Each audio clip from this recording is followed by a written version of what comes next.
Howdy folks, how are y'all doing? Cub here and welcome back to another LEGO video. Today we're taking a look at the LEGO Star Wars Buildable figure 75118 Captain Phasma, recommended for ages 7 to 14. This one is really awesome. Yet again, this one has suffered from the great 2016 SD card crash, and unfortunately we've already opened the box and built the figure. Although, see, already opened the box, but we're going to go ahead and take a look at it anyway. So, unlike the Ray box, we don't have our choking hazard right here on the front. Instead, it's been moved to... we don't have one at all. So there you go, folks. You don't have to worry about children choking on these small Lego pieces. It's guaranteed not to happen by the absence of a choking hazard. I'm surprised Lego would do that. You would think that they would be a little bit more careful in our current day and age where you can get sued just for looking at someone backwards. Enough political commentary though, let's continue to look at the box. If we turn it over to the side, we do have our warning not to give it to children between the ages of 0 and 3, as well as some other languages. Hey kids, expand your vocabularies, learn new languages, reach out into the wider world and become a part of a global community, yada yada yada. This is what I like right here on this side. This is how I'm presenting my boxes on display because this is just brilliant. It's the logos, it's the character. They don't have any writing over here. This is good. I like this Lego. Turning it around to the back, we have a lovely action shot of Captain Phasma herself here, threateningly pointing her gun and showing that she can put her gun on her waist and basically doing more on the back of this box than she did in all of The Force Awakens, sadly. Over here, we see that she is 26 centimeters or 10.2 inches tall, so this is a very tall set. In fact, I haven't checked yet, but I think she's taller than Kylo Ren, which is fitting because Gwendolyn Christie herself is a very tall woman. So we'll go ahead and move this backwards. Ignore my creepy as I reach over and I get Captain Phasma herself. So again, I dig this set. It looks amazing. Lego above and beyond on this one here. And as you can see, it is very, very tall. Let's go ahead and get the negatives out of the way because I only really have one with this set, which is again, the CCBS. It's not my favorite system because it can leave certain things bare. We have that problem again, but only here really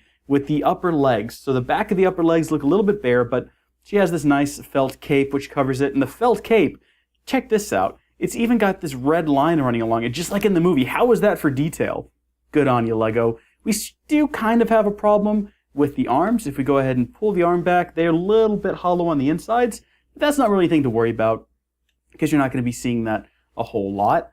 So on this set, unlike on Rey, and I didn't mention this on Rey when I did her set, I wish I had, the hands look the right size. On Rey, the hands just look massive, but they fit in well here. They look like part of the armor. This here on the front is a print. It's not stickers. We haven't gotten to any decals on these sets yet, but I think the next set we look at's got a few of them. This gun here is functional, so as you can see, you can lift it up, and pulling this little tab back will fire a projectile at the wall. Oh wow, and it came right back to me. How do you like that?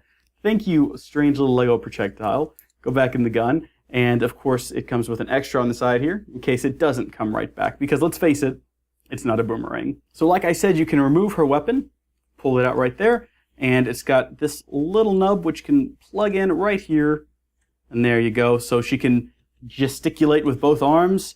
Traitor!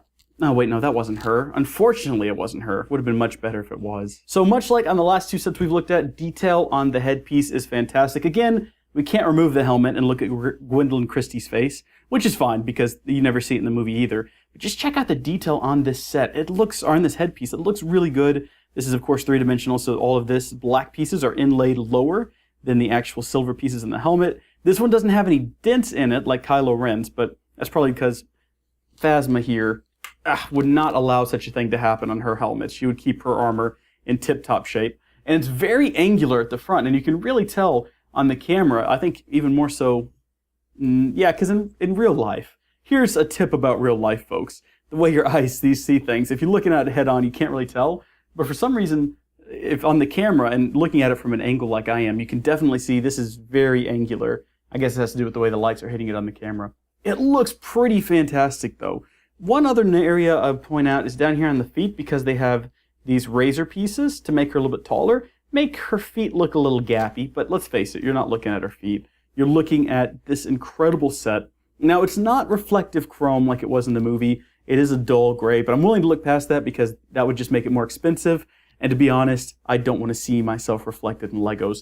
That's a bit weird for me. So real quick, I wanted to do a side-by-side comparison, and yes, these are side-by-side. Let's get Rey standing up as tall as she can. You'll see she is still about a head shorter than Captain Phasma.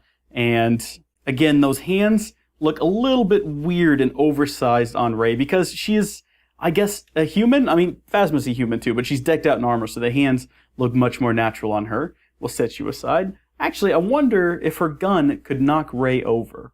Cap, this didn't happen in the movie. Okay, can't knock her over. So there you go. Rey's fine. She's bulletproof. We're going to give her gun back. And real quick, I will note, unlike the last two sets we've looked at, this one does not have any gear articulation. So you can't rotate her arm up and down. We do have this odd little nub back here, which is to hold her cape in place, which I would have wished that would have been black. You'd think that LEGO would have thought to make that a black piece, but they did not. The only other thing I think to note is that her legs are very long and very thin.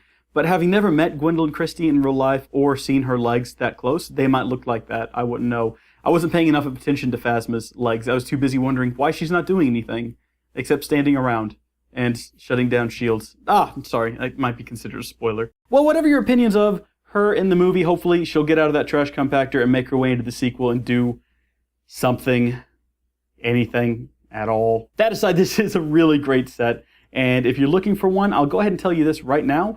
With 82 pieces at a retail price of $24.99, that makes this set 30 cents per piece, the most expensive of the early 2015 buildable figures, just by a penny over Kylo Ren. But really, that's not too far off. All of these sets, I think Rey was the most affordable back here at 24 cents per piece, so 6 cents per piece up, not that big a deal. Plus, you're getting a much larger set, so not piece-wise, but you're just getting larger pieces, and you don't have to deal with stickers like a certain other character we'll be looking at in the very near future. So if you folks liked this video, please give it a thumbs up. And until next time, God bless you and I'll see you later. Bye!